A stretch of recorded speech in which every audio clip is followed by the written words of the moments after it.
Hello and welcome to the 12 Months to Marathon podcast with me, John Hill, the running podcast for the over 35s with Marathon Dreams, episode 50, what I've learned from doing 50 podcasts. So yes, we've made it to 50, nearly a year's worth, of course, as well, because I've been doing this for weekly for nearly a year now. So 50 podcasts. I'm going to tell you some things I've learned over the last 50 podcasts, and hopefully that'll help you moving forward, and we'll do this every time we hit a significant milestone, like 100 will be the next one. Fingers crossed we get there.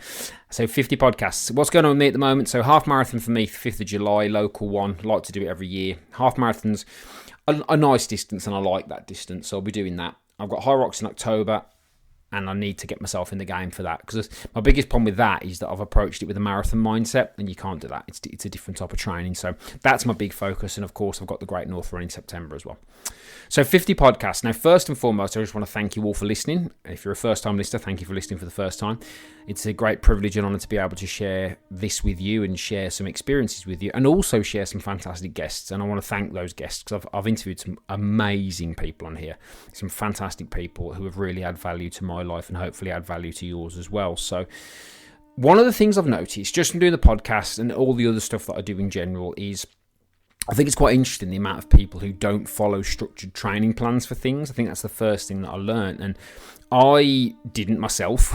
So, there'll be no sort of preaching from the parapet here. I didn't follow a plan myself for the first probably 6 or 7 marathons until I sort of started to click and started to realise that in order to get where I needed to go or get where I wanted to go, I had to follow some sort of structure, otherwise it wasn't going to work. So from just engaging with people in general and providing the general tips that I've given on here, it's brought to the fore the fact that people do need support and help, particularly over marathon distance. I've noticed from the start of the year, when I helped the bulk of the people that I've helped this year get through the spring marathons, that having that support and having a plan and having somebody just to tweak things and help them understand it and get over the little disappointments and get over all the challenges is really, really important, especially when it comes to marathon. Because if it's your first one, it is really a big unknown, and it sounds quite obvious that does. But I think you have to actually do it to understand how much of an unknown it is, because where a lot of people got caught out, as I mentioned in a previous podcast, is in the start of the year in the UK here. I'm talking about the major UK marathons here. I know people listen from all over the world, but the 2 biggest marathons in April in the UK were Manchester and London. Those were both on the same day and both very hot. So a lot of people got caught out by not only the distance but also the heat. So I think having some preparation and having a plan and having some support, for me, particularly over marathon distance, is the best way to get you ready for that. I noticed that from the guys that we work with. I've interviewed quite a few of them, and here I implore you to go back and listen to some of those interviews with real life people, normal human beings who did the marathons, some of them for the first time.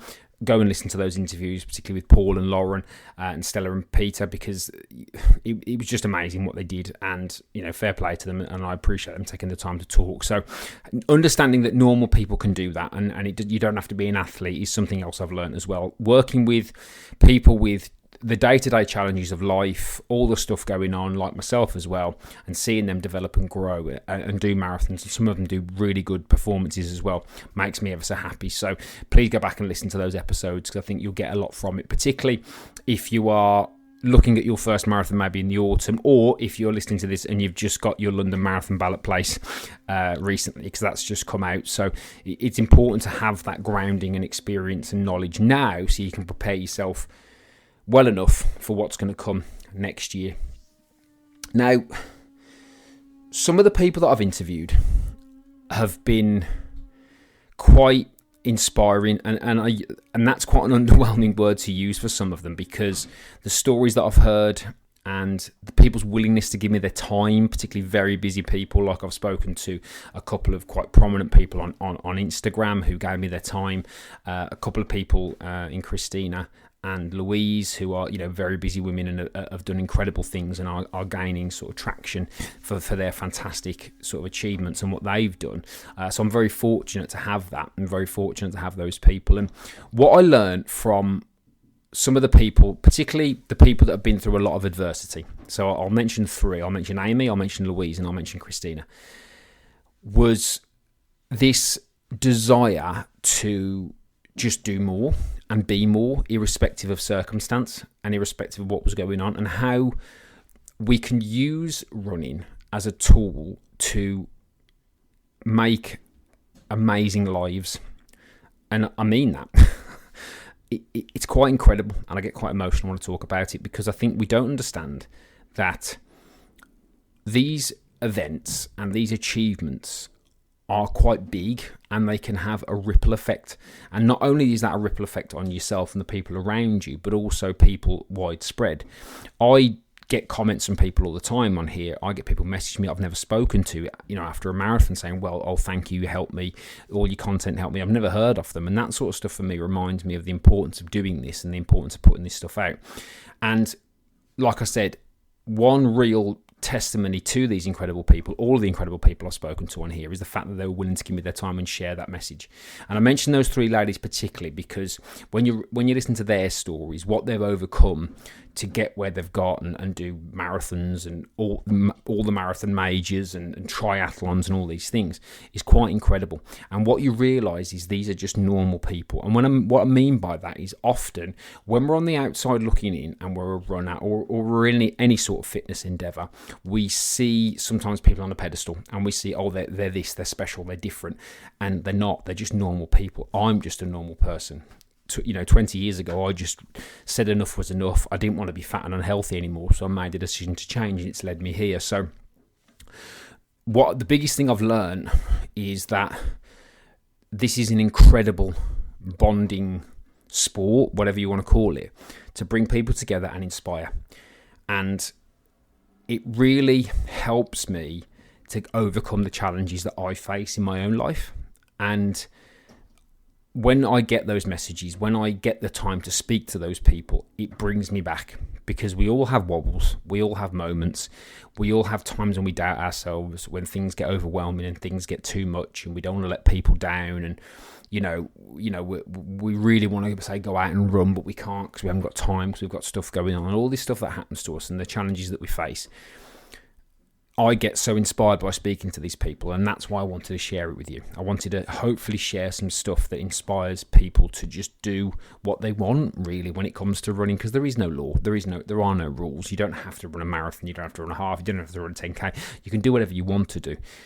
But this is a fantastic tool, and it can really change your life. And what I've seen from my own experience and then speaking to these incredible people is that it can change many lives. It can change not just yours, but it can also change thousands and often hundreds of thousands of lives, because some of the people that I speak to and have spoken to are reaching tens of thousands of people, maybe more, on a week by week basis. So I think the biggest thing that I've learned is that we can use this as a tool for good. Because let's be honest, not everything is good all the time, is it? There's challenges, there's stuff going on with society and the world, and I think this one thing can bring us all together. And on the flip side of that, I've also seen,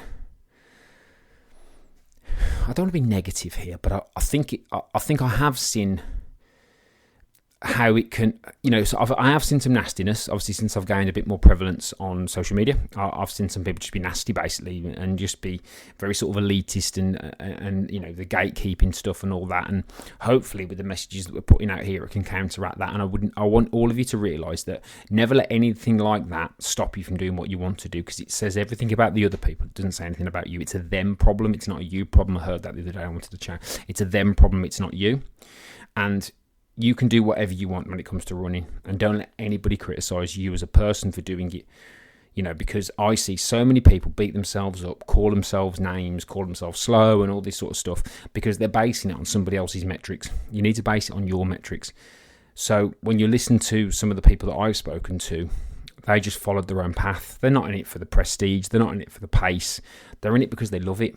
I spoke to a couple of people who just love it. They just love running and they love sharing the message. And, I've spoken to some people who've got fantastic sense of humour, and, they do it with a smile, and they do all these things to try and encourage people to smile a bit more and to enjoy what we do and enjoy the sport that we've got. So it's okay to perform. It's okay to want to do PBs. That's me. I like to achieve my potential, but that's me. I would never aggressively shout at anybody for not achieving their potential. I think it's our job here, and my job here hopefully, is to make all people realise that this is accessible and it's possible. And also, if you have been disappointed by a performance over any distance, you can go again. It's not the end. I said this the other day on a video, and I'll talk about it in a bit more depth on another podcast. If you haven't got into London, Don't let that be the final thing. Don't let that be the apex. Go out and do. There's some fantastic other marathons, which I'll talk about in another podcast.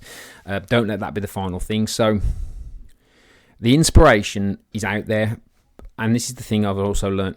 You don't know who you're inspiring, because we often think we're quite small and we don't make a difference. And I promise you do make a difference. I promise you do. You don't know who you're inspiring. Just because you haven't got thousands of followers, or you're not doing silly times in marathons or ultras or whatever it might be, doesn't mean you're not inspiring someone. Doesn't mean someone's looking at you and going, well, if they can do it, I can do it. And imagine if every person that follows whoever, or every person that runs in the world, they inspired one person. That's millions and millions of people inspired every day to do it. And that's hopefully what we want to try and get across here, that this stuff's possible. If you're just in the state of me at 28 years old compared to now and doing what I've done, I finished second in my age group in my last marathon, and I don't say that to impress you. I say it because I have to sit here sometimes and go, how did this happen? How did that happen? That's incredible. That's me. That's what I want to do. I'm not saying you have to do that, but for me, if I look back at how far I've come, it's amazing. And that's what I'll implore you to do. Look how far you've come. Look at the progress you have made. Listen to these people talk on here. Go back and listen to the interviews, because some people, like I said, are absolutely amazing.